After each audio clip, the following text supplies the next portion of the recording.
This is Defenders TV Podcast, episode 105, where we are here with our spoiler-filled review of Sam Raimi's Spider-Man 2.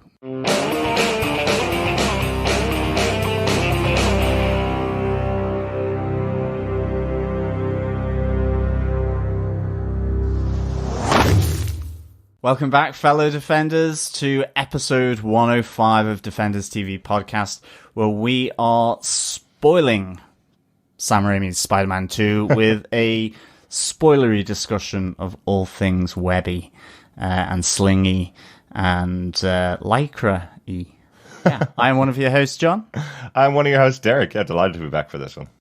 And rounding out the group, I'm, or the trio, if you will, I am the web slinger, also known as Chris. Yes. Again, we're back with our Summer of Spider-Man, talking about Sam Raimi's 2004 movie, Spider-Man 2, only 2 years after the first Spider-Man movie. Yeah, the first one made such an impact. Yeah, I think this film actually was done in less than 2 years, and I think it was like a couple of days, but it was literally from end of release of the first film to when they started this project to when they launched it, it was less than 2 years, wow, just over. Which is phenomenal considering how big the CGI is in this movie. It's quite phenomenal that they did this in such a short period of time. Yes, those nuclear fusion balls are something to behold. If you want to follow and subscribe to us, please head on over to defenderstvpodcast.com/iTunes, or you can go to any other good podcast catcher. Just search Defenders TV Podcast and subscribe there. We are looking at Spider-Man 2, and we will be rattling through, in fact, 5 points of the second movie, all about Spider-Man. Mm-hmm. Yeah, this movie was again directed by Sam Raimi, who directed the Evil Dead series and Drag Me to Hell, some fantastic horror movies. I did mention them last time. If you still haven't watched them, get out and watch them, will you? Or stay in and watch them. One or the other. Really good. But this time, he was not joined by the writer of Spider-Man, the original 2002 movie. He got a whole raft of writers on this project. We got Alfred Gough and Miles Millar, who together developed the television series Smallville. And they've done loads of other TV together. They tend to work together a lot. They were also joined by Michael Chabon, who wrote John Carter, one of your favourite Disney movies, John. I wouldn't say my favourite, but I think it got a bad rap in the press. True. And I did enjoy it, yeah. And one other writer on this project was Alvin Sargent, who has joined them and wrote the screenplay for this. John, do you want to tell us what they gave us with your synopsis for this movie? Sure.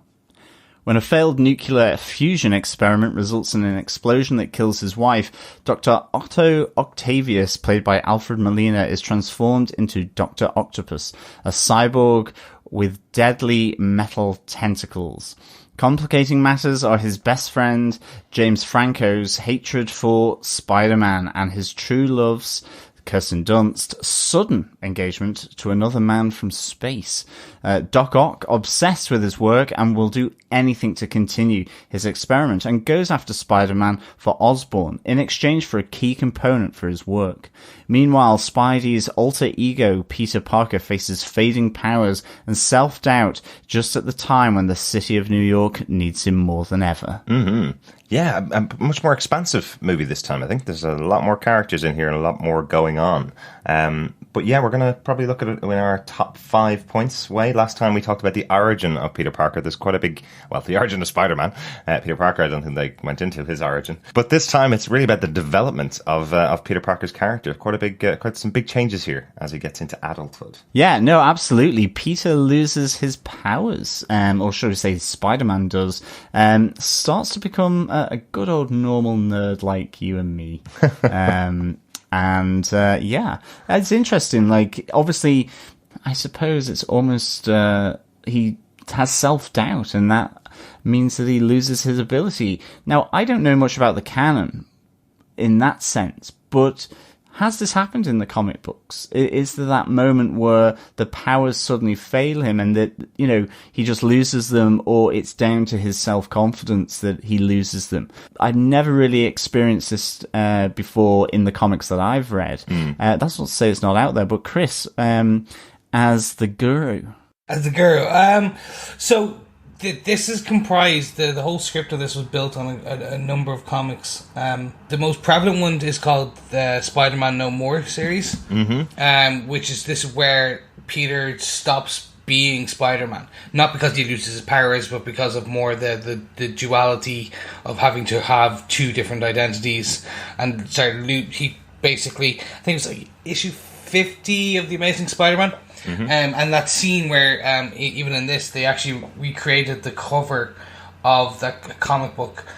So the scene where Peter throws his suit into the garbage and you see him walk down the alley, that is the scene, that is the cover of one of that comic books, of the issue 50. The losing of powers has happened many times and across many different, both the comics, the animated series, you name it, it's happened. The psychological aspect of it, I don't remember, and I think hopefully one of our listeners may be able to come back and tell us if this has happened before.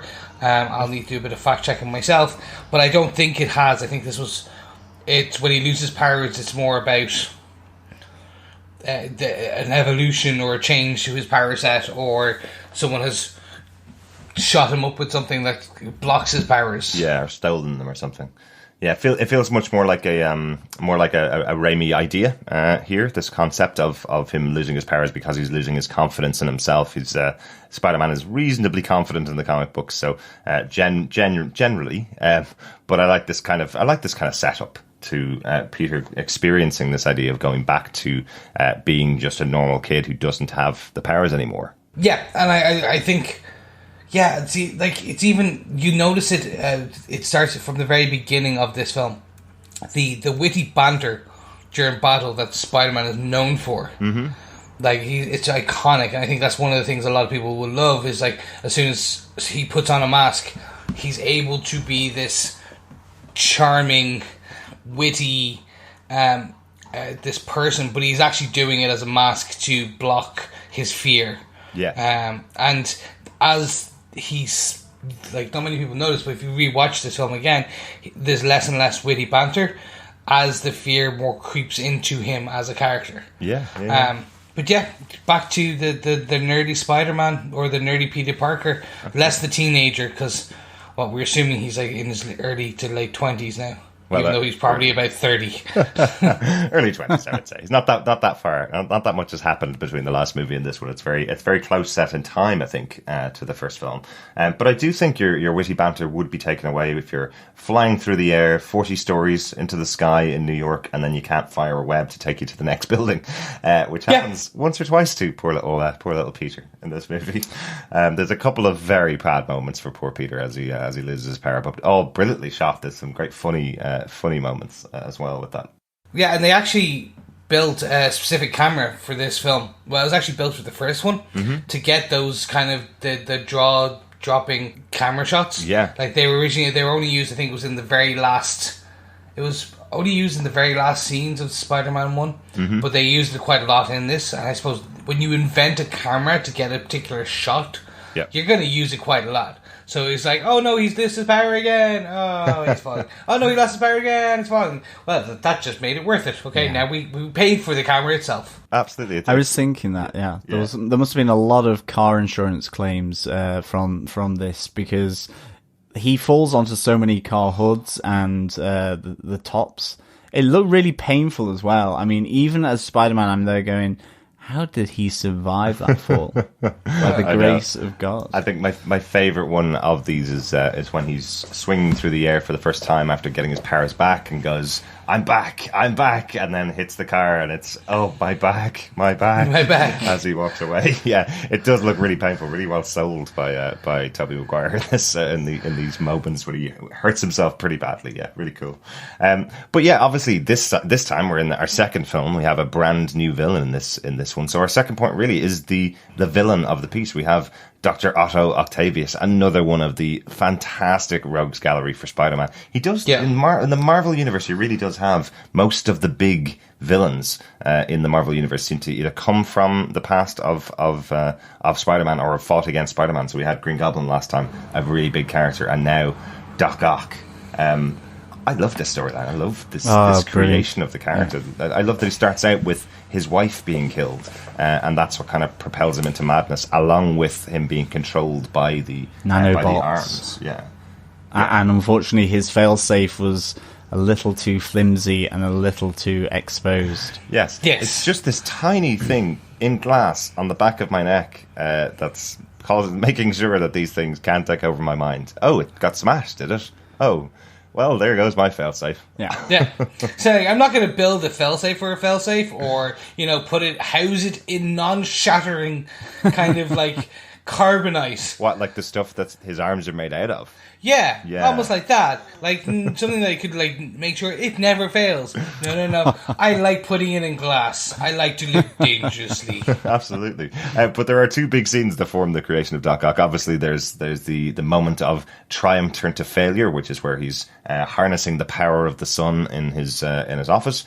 I'm a bit surprised that as a scientist he didn't realise that the sun has a huge magnetic pull to it. I thought that was a bit surprising. And even harnessing the power of the sun in his office. True. Yes. It's like, we're not going to do this in a safety environment where there's nothing around us for miles. Like they did when they tested the nuclear bombs. Yeah. No. Let's do it in downtown Manhattan. Yeah. CERN, the CERN laboratory is underground. That goes around like 3 different countries.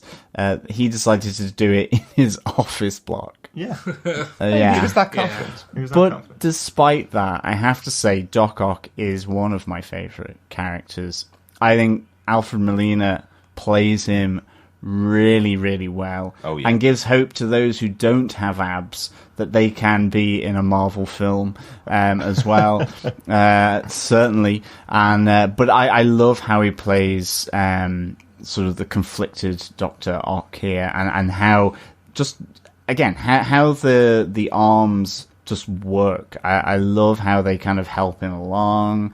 All of that. He's such a great villain. I really enjoyed Alfred Molina's portrayal of him here. Okay, there are a few dodgy things around and about him, but I mean, he was really, really good. And I think as well, you see Sam Raimi's horror bent here much more in the second one. I mean, the moment where all the surgical staff are being taken out by the arms, and the close in of the screams and the shadows, that to me was proper classic. Little hint to Raimi's horror background, and I really like that. And in fact, I think there was a lot of those screams in this movie where the shot just panned to people in New York doing howling screams as this sort of cyborg guy with his tentacles, his mechanical tentacles, sort of is roaming the streets of New York, and I really enjoyed that. Absolutely. We didn't really talk about a huge amount of scenes in the last episode when we talked about Spider-Man 2002. This movie, if you don't talk about the hospital scene, you haven't seen it. Like the hospital scene is probably one of the best horror movie scenes, and I love that they gave this. It almost feels like, even though there's loads of extra writers on this movie, it almost feels like they gave Sam Raimi a bit more power after having such success with Spider-Man 2002. 100%. And like even the nice nod to Evil Dead with the little chainsaw. Yeah. Like, and the hand reaching for it and then gets knocked out. Yeah. Like, it was just... And then there's actually one scene in that hospital, one part of that scene was where you saw the camera pan. It was you as if you were one of the tentacles, and it was literally, that is a direct rip of Evil Dead 1 and 2 panning around. Yeah. It was fantastic, and I do love this. So as an evil nemesi of from the Rogues Gallery, I love Doc Ock. Yeah. Some of our listeners may know that there was a run a couple of years ago called The Superior Spider-Man, where Doc Ock takes over Peter Parker's body, and it's a fantastic run, and it really was the character showing what this genius character could do if he was perceived a good man, as Peter Parker and Spider-Man are. It was fantastic. Now, that is nothing to do with this film. This film just takes the base of what kind of Doc Ock should be. I do love that scene. Again, another scene, as we kind of mentioned. As you mentioned, we didn't mention a lot in the last one, so here's another one. The scene with old JJ going, Doc Ock! Professor Squid! Oh, no. What about Doc Ock? Like, that's still just a brilliant scene. It is fantastic. Yeah, that is really fantastic. good. Yeah. I think another good scene as well from this that has Doc Ock in it. I mean, on top of the train going through the streets of New York, just Of course, yeah, and we'll definitely so get good, that. Yeah. so dynamic. Absolutely loved it. I do like the fact that before it does go out of control, it just whizzes through a station without stopping. That would have been slightly odd, but I was like, why is it not stopped at that station? Very cool. The train nerd in me, unfortunately, realised it would have stopped. Could have. And that would have been even funnier. I did like that, but yeah, just to come on to the supporting characters in the movie, Chris, you mentioned J. Jonah Jameson. He does get that great moment of naming Doc Ock. What I love about that scene is how it starts, where the camera pans in on the head editor of the Daily Bugle, J. Jonah Jameson, and he's going, wow, who would have thought it? A guy called Dr. Octavius gets 8 limbs. That's amazing. Who would have seen that coming? Brilliant little moment. And yes, that's Ted Raimi that comes up to him and suggests the Doc Ock name. Ted Raimi was one of the stars of the Evil Dead movies. You see him in Ash vs. Evil Dead, the TV series, and obviously the brother of Sam Raimi. So he does get a bit of work out of his brother at times. So he gets quite a lot of work out of his brother. Yes, he does. Although saying that, He is great. I think he was in Xena. Yes, he was. Yeah. And Sam Raimi got a couple of writing and directorial gigs through for Xena for his brother. Xena, so you keep it in the Bruce family. Campbell. Yeah. Yeah, that one too. Mm-hmm. You know, there's way too many links for this. I loved JJ in this as a character in the comic book, in the TV show, in the comics. He is always he's a driving force for Peter and Spider-Man in terms of it forces. He's typically used as a narrative point. In other words, to get it from point A to point B, here is the catalyst. But he was used slightly better in this. Obviously, we see his JJJ Jr. In this one as well, which That's is always a lot good. Of J's. Yeah. Yeah, it's just JJ. I was like, that's in my head. I'm like, going JJJ Junior. Yes, JJJJ Junior, or is it J? Anyway, we see his son, the famous astronaut. Mm-hmm. But I think probably the best point, and I think I'm going to steal one of Derek's points on this one, is where we see JJ wearing the suit. Oh yes, It's big just time. hilarious. It's just one of those things. Like we The mentioned. cigar as well. Yes, we did mention it last time about JJ's hatred of Spidey, the fact that he's trying to take him down a peg. But a couple of moments in this film, you do see JJ take on the idea that he does love what Spider-Man does. He wears the spider suit. He's in the office pretending to be Spider-Man, like we all would if he got access to that suit. You know, obviously. But he does have that moment looking at the suit on the wall and realizing things are getting worse for New York now that Spider-Man's gone. That he realizes that it's his fault. If he hadn't done the attack on Spider-Man, if he hadn't constantly attacked him over and over again through the press or through his paper, that Spider-Man wouldn't have given up. That's what he's saying. That's what he believes. And then Peter takes back his costume to go and wear it in the final battle, and instantly J. Jonah Jameson turns back to his good old self. That guy's a thief. Get me photographs. Yeah. So, but I like that J. Jonah Jameson did have an arc, and you did see a bit of his heart in this film as well. It's not just the comedy character; he also has a little bit of an arc as well. I think it's that character that is required in this film. Yeah. Just to give that counterpoint to it being almost too saccharine, I think. And the same goes for the first one. He's just that great counterpoint to everyone who, within the films are gushing over the deeds of Spider-Man. And it's that nice little bit of cynicism that comes into it. Why is he doing this? What's he doing it for? Like, he is the epitome of cynicism. And I really like that counterpoint because, ultimately Spider-Man is such, heartfelt in terms of what he does and where he comes from to do what he does. it does play around with that through J.J. Jameson, and the him on the desk pretending to fire webs with a massive cigar in his mouth, really good. And then of course, as soon as Spider-Man takes the suit back, is like he's a thief. It's just I love it.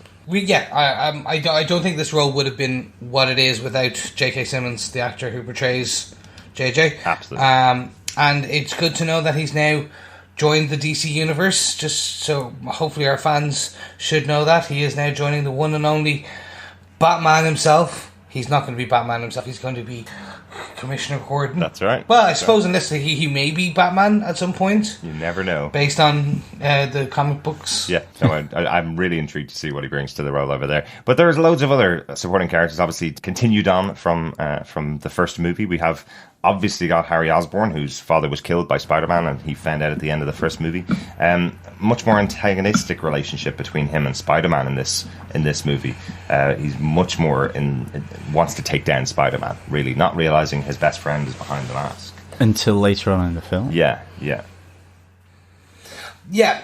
Harry. I don't like Harry in this film. I'm putting it very bluntly.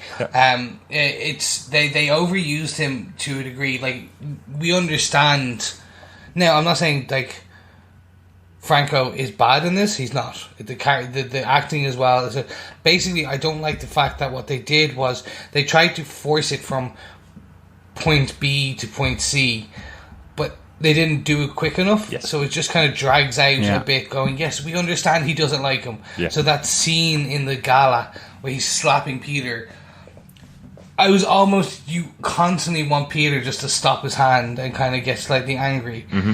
But he just doesn't. And it's just like, okay, we get, like, it keeps going and going until the very end scene where we see the now, one part on this, again, and I'm kind of jumping ahead, but slightly, and I apologise. The psychosis that Harry gets at the end makes no sense. Uh-huh. So the duality and psychosis that came for Norman was from the cause of the gas. Yes. Yeah. But then all of a sudden, at the end of this film, his son is hearing voices too. And you're like, Yeah. I know, Yeah. and I think we were left at the end of Spider-Man 1 knowing that Harry is going to become the Green Goblin and take on the mantle of the Green Goblin. That was, even in the cinema when I saw that the first time, that's exactly what I knew was going to happen. He lived in the same house as his father, saw his father get murdered by Spider-Man. You go, well, that means he's going to put on the suit and fight Spider-Man in the next movie. That's what's going to happen. And the fact that they spread that storyline throughout the movie, and it's only right at the end that you get the feeling again that in the next film, when we come back next time, he's going to be throwing on that suit and attacking him. But yeah, the psychosis, I don't know whether that can just suddenly develop immediately, that suddenly he's hearing voices. It was very odd. It almost felt a bit supernatural in terms of, you kind of thought immediately, it's Book of the Evil Dead, really, here. That some kind of explanation comes from that. And, it was way too drawn out. And, of course, we don't see the Green Goblin in his new form as Harry Osborn until Spider-Man 3. But we do see him see his father's kind of base of operations at the top of their mansion apartment. And, even if they just had that element where something had happened, the mirror had swung open or whatever, but the voices was just crazy. Weird. Yeah. So, speaking of from weird to lovable, Aunt May, her arc in this story is somewhat, I don't know, I get the way they're doing it, but then they play her off sometimes as quite a bit of a witch. The scene where Peter pours his heart out to her and tells her the truth, which is important to both of them. Yes. And she just gets up. It's like, you'd think it was just, okay, your nephew has just told you he's the cause of the death of your husband. Yeah. I get that's a tough one, but they just the scene always feels weird to me. I know what you mean, and Yeah. it's also probably, it feels, well, to me, the reason why it feels weird is because of the length of the film. To be honest, there's so many scenes that happen after that scene with Aunt May where she's just walked out on Peter and let him go home without telling him she still loves him or anything like that. The two of these characters are so close together. That's his support. He goes away and then comes back what looks like about a week later when she's unfortunately her house has gone to foreclosure. She has to sell up and move out, and he's arrived back not being told that this is what's happening with his aunt. And then she tells him, of course I love you, I've never stopped loving you. But it feels really weird that so many scenes have gone by. She doesn't seem like that kind of person to leave Peter in the lurch for that long. But narratively in the storyline, he loses Harry as a friend, he loses Aunt May, he loses MJ, he goes to his absolute bottom, or he thinks he does, and that's why the cute cake scene with his with the neighbour's daughter, or the landlord's daughter, is a nice moment for him, because he's lost everything in his life, and there's still one person that will just reach out and kind of take him out of his depression, which is a nice moment. But it does feel like Aunt May would never leave him like that. No, I mean, no, it's like she needed a moment. I would have understood that. Absolutely.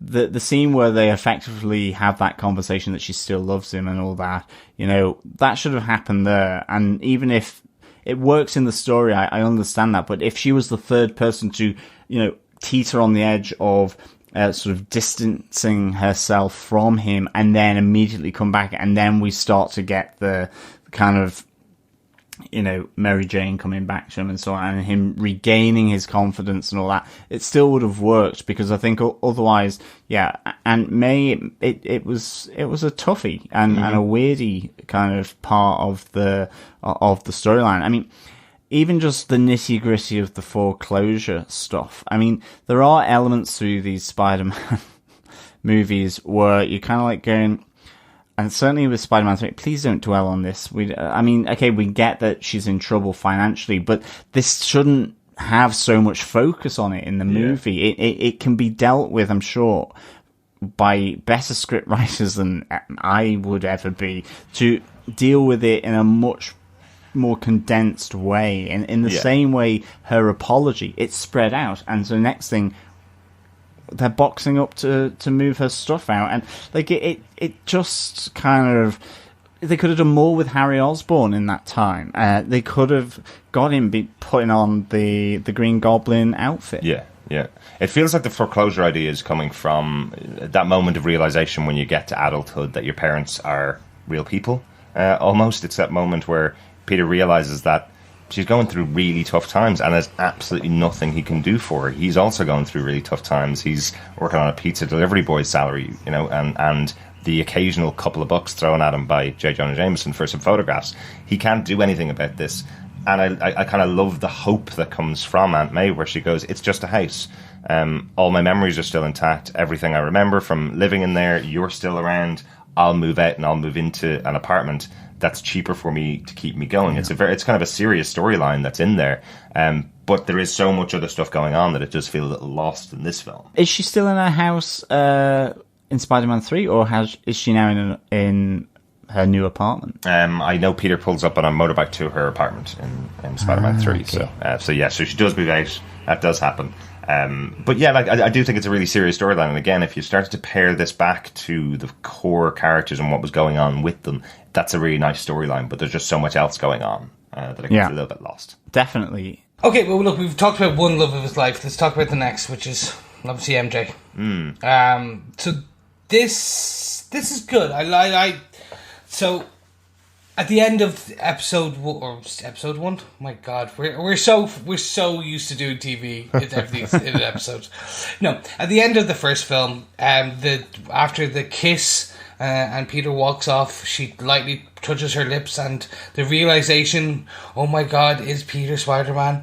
I have no idea. Anyway, that has happened, and she still knows that she wants to be with Peter. Mm-hmm. But then we see that Peter has become non-committal to a degree. Yeah. In other words, that he's just kind of constantly missing things. And because he won't come to her play, and he's missed it a couple of times. She goes and falls into the arms of an astronaut, as you do. As you do, absolutely. Yeah, he really can't manage balancing the life of Spider-Man with the life of Peter Parker. That's where it's coming from. He's trying his best, you can definitely see that, but he can't not go after crime. And when you live in a city like New York, where there's crimes happening all the time, kind of get pulled out of things occasionally.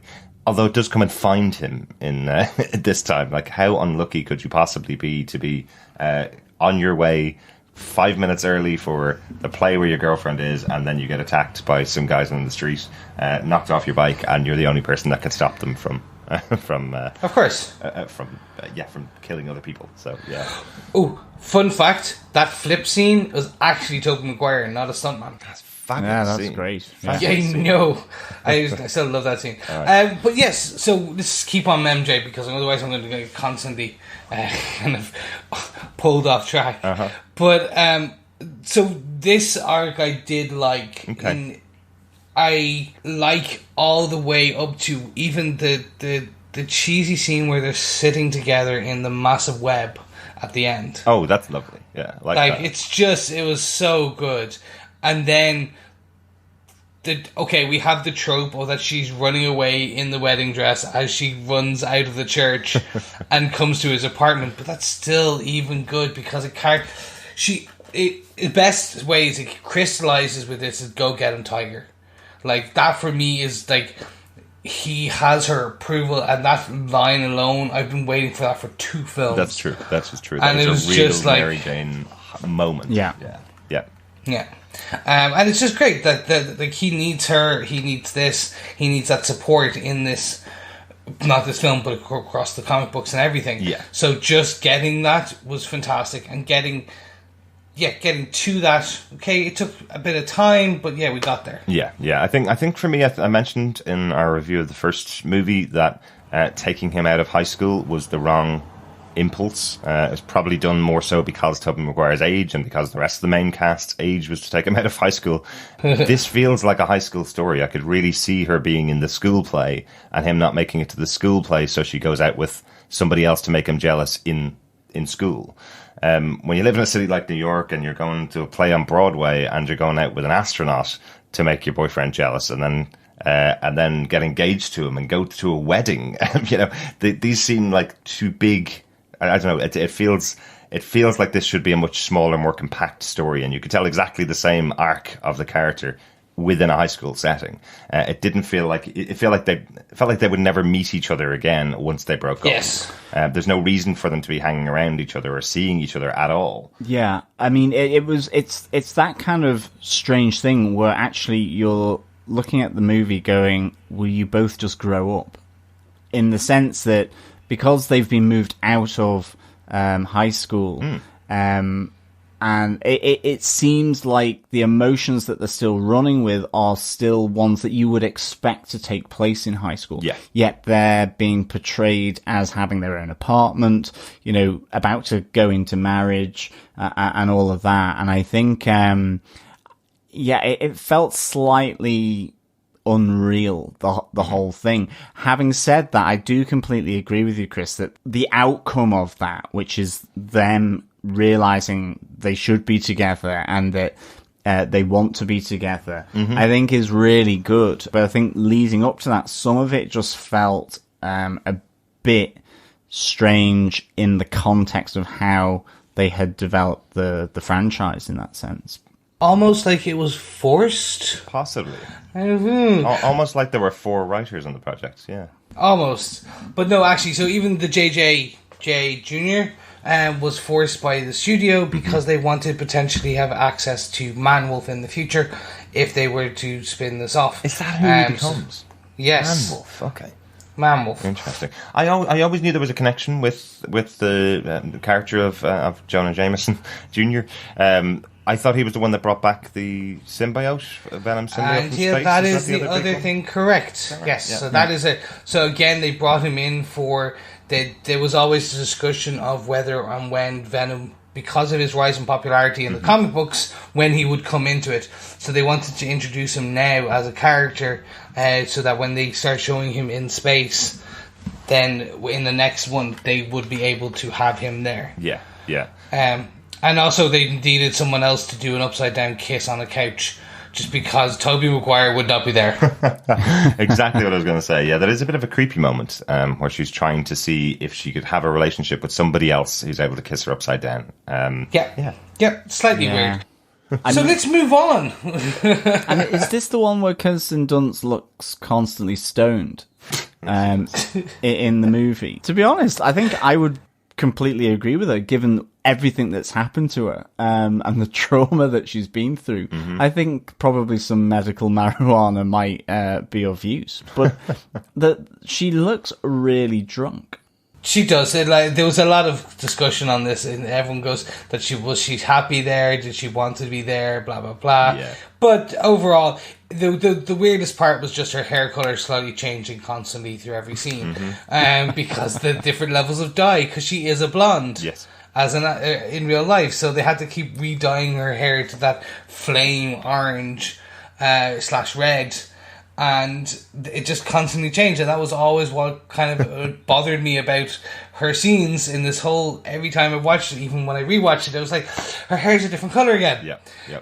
Continuity, people, continuity. Yeah, I know, but I have to say, overall, as you say, guys, the ending between these two characters when they finally have that moment together, and she sends them off to battle villains in the city of New York. I love that moment. I think it kind of finally gives MJ, the comic book character, has her arrival. She's not just written between Gwen Stacy and someone else's image of MJ like she was in the first movie. She really does feel like Mary Jane. Yeah, absolutely. Yes. Yeah.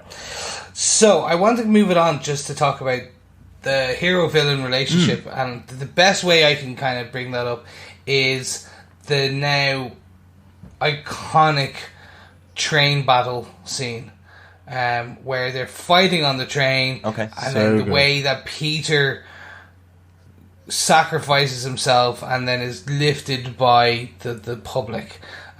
What do you guys do? You guys love this scene as much as me, or because for me this very much signifies what the two different characters are. Yes, one is self-sacrificing and will basically nearly. Although I never understood why he fainted.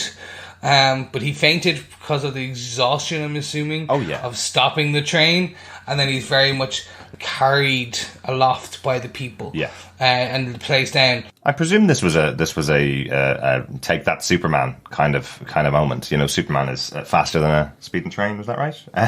Speeding bullet. Stop a speeding train. That's the one. Sorry, which is what Spider-Man does here. So he takes the pressure of a full train behind him, trying to make sure that he saves the people in New York, and it's New York is behind you. So again, another thing for this character. He is New York's hero. He's not the hero of the world. He is a hero that will save things that are going on in his hometown. So always have to have New York, particularly in these films. It's kind of a love letter to New York, really. But the actual relationship between the hero and villain in the movie, I think it starts out a little bit earlier than that. Obviously, you've got Doc Ock, who loses his wife, the love of his life, and that's what pushes him over the edge. And you've got Peter that's struggling with the idea of whether Mary Jane is the woman that he wants to live with for the rest of his life. So, and he starts to lose that relationship with her, whereas he can get it back and Doc Ock can't. So there is that kind of relationship between those two characters as well, which I thought was quite a good touch in the film. Yeah, and I suppose where I was going with the train scene is the just differences in the character, in that Doc Ock is willing to do anything to get the job done, to get what he needs to get done. So he picks up people and throws them at Peter and away from the speeding train. Whereas you then have Peter constantly trying to sacrifice himself for these people. Yeah, no. That's, I suppose, the very much difference in the characters, where they're both men of science. They both are, like that scene where they're having dinner with Doc Ock's wife. You see them, he goes, "Oh, Peter, I very much enjoy your company." In his very tonal English voice, which is very strange for an American doctor. But anyway. They learn that in college, though, right? When you get your doctorate, yes. You learn English. How to speak English in a very highfalutin, high society way, if you will. Oh no, we did a master's in Harvard. But I do think it's a beautiful scene. I love that there is that moment of telling Peter don't focus on your work. Don't push yourself down the path of excluding your friends and excluding the people that you love, because you wouldn't end off with a relationship like the one I have with my wife. That's kind of the point of that scene. I thought it was a beautiful idea to have that, absolutely, that kind of relationship between the two of them. And then, of course, she gets skewered by a massive piece of glass, which is such an amazing... Though I remember first seeing that and hearing the chunk sound. Yeah. I was like, that was something out of a comic book. Literally, it was the first time I could actually see... I've ever heard the word kathunk. And went, oh yeah, that's what that sound was. That's how it pronounced. Yeah, really reminiscent of the first Omen film. As glass goes through the body of the priest, I think is how he gets killed in that film. So yeah, really reminiscent. Another great horror moment from Sam Raimi here. Again, another great horror director. So yeah. One thing that we just need to kind of end on is the multiple battles, or the culmination in battles. I suppose that's kind of the final point I want to bring. Mm-hmm. What do you guys think of this final battle down in the wharves again, in the original place where the explosion happened, and then how the battle is resolved, and then also how the... Yeah, start with that. I have one problem with this, which has only now happened since I rewatched it. Okay. But I'll let you guys go first. Yeah, I mean, I actually like the final battle in the sense of its interplay between Doc Ock and Spider-Man. I do like that. Unfortunately, it's kind of completely undermined by putting a nuclear fusion reactor or a mini sun into the Hudson River. Thank you. Yes, and that somehow being the end of it. But I kind of like the idea that whatever the immediate threat was, that Doc Ock... I liked how he turns his consciousness back on towards his mechanical arms so that they obey him. I really like that little switch at the end, because like you were saying, they're both men of science, and, kind of Peter, or Spider-Man, he goes for Doc Ock's reason. He tries to bring his reason on board to save everyone. I mean, there's... MJ is flapping in the wing, screaming. Sorry, is flapping in the wind as she's being pulled towards the mini sun. But I liked how that all kind of played out. Really, I did think it was really funny when Peter Parker is holding up a side of a building and MJ is underneath him, and they're having a conversation. I was just like, yeah, okay. I think that's just the weirdest moment where they kind of talk lovey-dovey as Peter is straining under the weight of the side of a building. It's definitely a comic book panel, you can tell that, absolutely, but it's roll out of the way, MJ. Roll out of the way. Please. My back. No, continue smiling deathly at me. Let us continue this moment. I mean, oh wait, oh god. I mean, if he had back problems falling out of the sky onto the cars, down the alleyway, then he's really just thrown out about 4 of his discs at that stage. But I did think that was a hilarious moment, and I think unfortunately the hub of that final battle for me is punctuated with just a bit of disconnect sometimes. That scene, and just the notion that a mini sun is being put into Hudson. Oh, yeah. And it is a shame that Doc Ock followed it down as well, that he couldn't escape. Again, we get the death of another big villain. Mm-hmm. But I think for Doc Ock... Or do we? Yeah, I mean, we don't know for sure, but, he's just fallen into a sun, I presume, that's still cooling down, but is still 8,000 million degrees C or something. But it's okay. It's in the Hudson River. Yeah. It's okay. It's melted through the earth and has come out somewhere north of Brisbane at this stage, I think. But I have to say, I liked the inclusion of Mary Jane in this scene. I think because of the reason that there is this kind of connection between Doc Ock and Peter Parker, that the two of them had that conversation about their relationships earlier on in the movie. Yeah, I always hate having the screaming girl at the end of the movie, and as if that's her only purpose. But it felt justified more than it does in most of the Spider-Man films. Even it felt justified that he would go after Peter Parker's love. because he lost his own. And that's what it kind of feels like. Definitely, that makes sense. Yeah, no.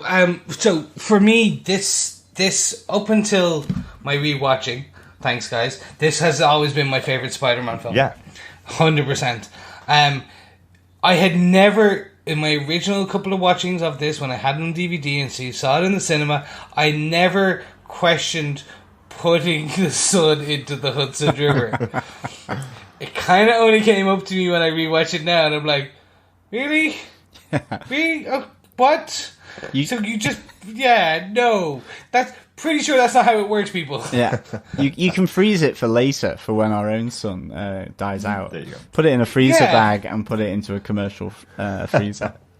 Yeah, it was just such a random way of closing it. I'm like, no, this was brilliant, and now reality is taking this away from me, this film. No, don't let it do it, Chris. What did you think of the actual final battle between the two characters? So I love this final battle. I really do, because of everything you guys have mentioned. Like the even the bit where he manages to change Doc Ock's. Like, they could have had the punch-out scene. They could have redone the Green Goblin scene where it's a punch, death piece. Yeah. But no, the heart and soul of this character was this, that he was able to speak on a par, on a level with Doc Ock, in that he was able to go, you don't need to be this person. You need to help me. And that bit where he does go down with the ship or the invention, I thought was always lovely. The ending with Mary Jane, as you said, having her there was fantastic, because what we've talked about, her arc, the ending, it had to get to that point. But one thing I will also say is MJ needs to start wearing bras if she's going to be hanging around Peter Parker. So both in the previous one where she's stuck in the rain, she's not wearing a bra, and in this final scene in the second one, she decides not to wear bras, and in the dress, I know it's a sundress, it's a beautiful dress, but she needs to wear it. Like, seriously, if you're going to be fighting like supervillains, I'm pretty sure you need support. Like, you don't want to get back problems. No, of course, ladies and gentlemen, I am joking, but this is just something that's always been pointed out to me, that for a kid's film, this has a surprising amount of nipples. It's almost like they wanted to go against the Batman. What was it, Batman Forever, with the bat suit with the nipples, and George Clooney. But anyway, so to wrap up my thoughts on the final battle, I really think this was a fantastic way to finish the climax, if you will, in that they brought both the violence and the emotional pieces, that storylines that were all coming. Typically, you would either try and do it through one or two different scenes, but they managed to kind of bring it all together. The Mary Jane thread, the Doc Ock violence thread, the science thread, and then the emotional journey of Peter, and no understanding that he needs to be both people. Absolutely. Both Spider-Man and Peter Parker. Absolutely. Gentlemen, do we have any notes on the film? Like I mentioned last time, the cameos again stood out to me. We had Bruce Campbell this time as the excellent doorman at Mary Jane's play, blocking Peter from getting into the play. I liked that he had a little banter with him beforehand, where he's kind of saying, "Oh, you're looking well," and then still doesn't let him into the play, which is just taking that bit of power that he has, which is always a Bruce Campbell staple. Really good.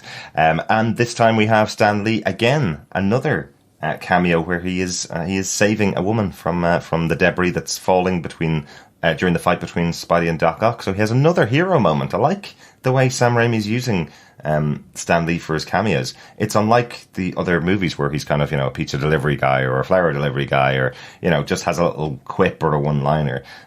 In these ones, he's an actual hero. That's quite cool. Yeah, he did create one of the best heroes about. Absolutely. Yeah, absolutely. One of the bits I loved was the opening sequence in this. Yeah.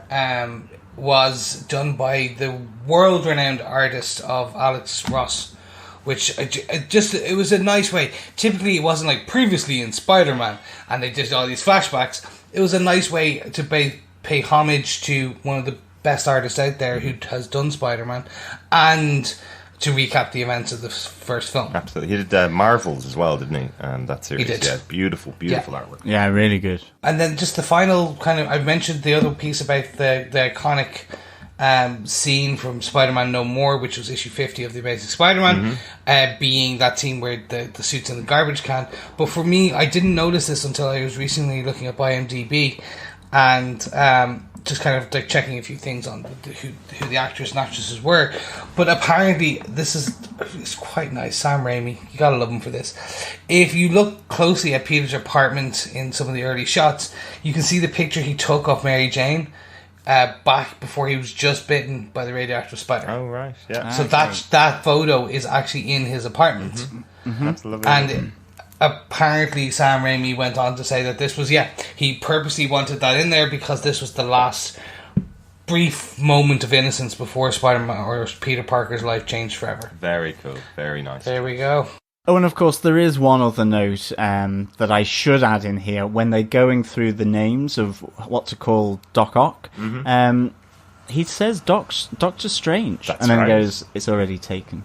Oh, very cool. Oh, yes. So in the Sam Raimi Spidey universe, there was a Doctor Strange as well? Yeah, exactly. And that's a nice little touch to, obviously, Stanley and Steve Ditko being co-creators of these two iconic characters, although one obviously being more iconic than the other. And by that I do mean Spider-Man. I do hasten to add Oh that. my god! Oh, well, I would always recognise that. I might be a strange fanatic, but okay, that doesn't come across very well on podcast. I might be a massive fan of Doctor Strange.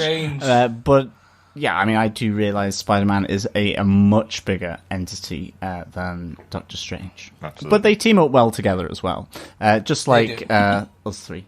Very cool. So then, Derek, do you defend this movie, Spider-Man 2?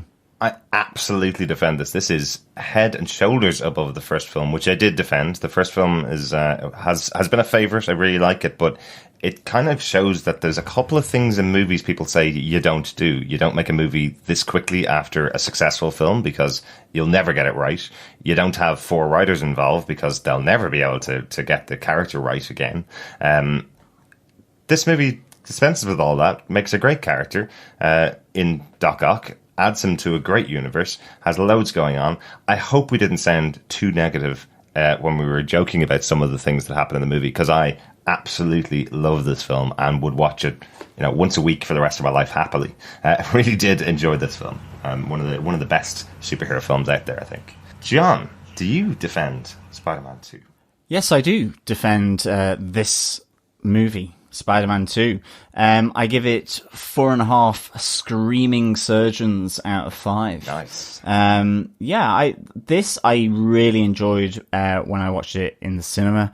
I preferred it to the first one because Doc Ock, for me, is the most iconic Spider-Man villain. I really love the relationship that him and Spidey have. And I just really thought that this was a film that got into its groove and really went with it so soon after the first Spider-Man. And I really enjoyed it. Yet there is a little issue with the fusion ball and the ending there. But I think I just love the patter of this. I think the railway, the train scene with them fighting on it, that idea that, Spider-Man is New York and New York is with Spider-Man, it is really important for that character.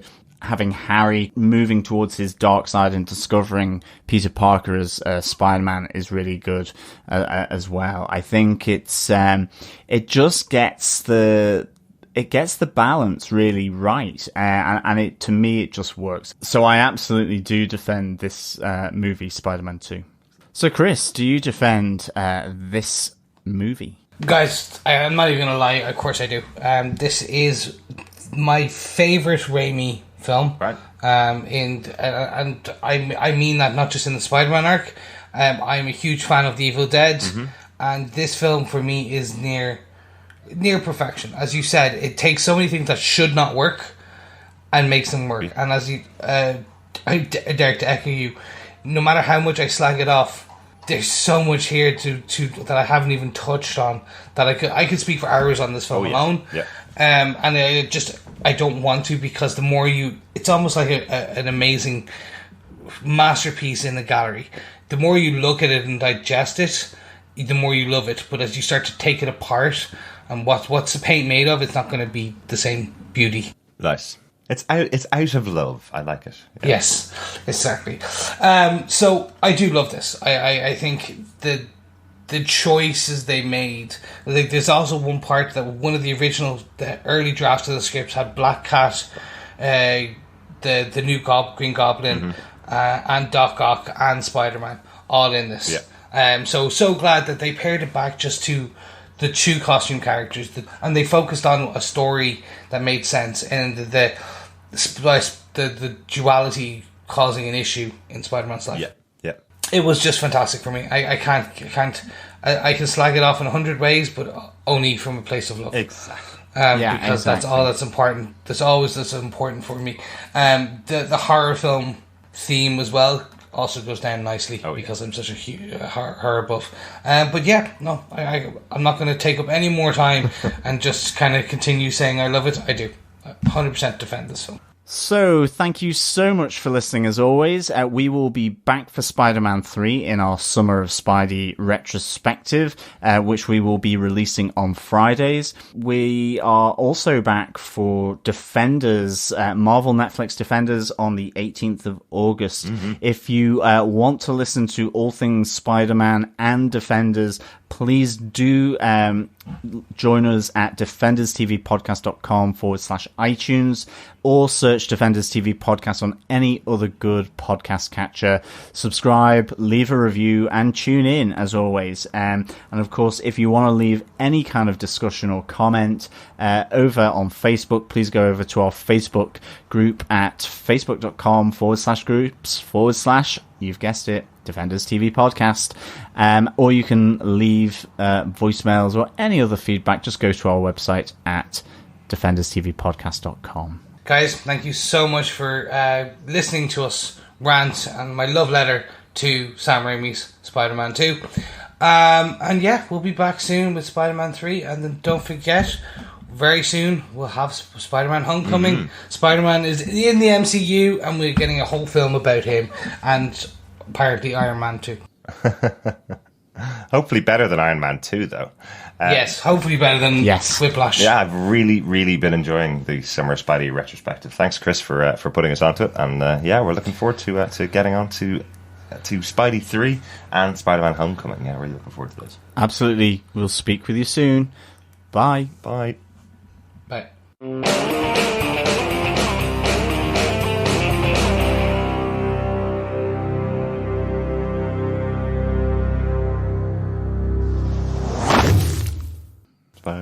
Spider-Man does whatever Spider can. Ding ding ding ding. Look out! Here comes the Spider-Man 2 review. Yeah. Excellent. So we will be back for Spider-Man 3 in our Summer of Strange Summer of Strange Spidey retrospective. Yeah. Oh my god, I am obsessed. Yeah, see, I told you. This is the outtake.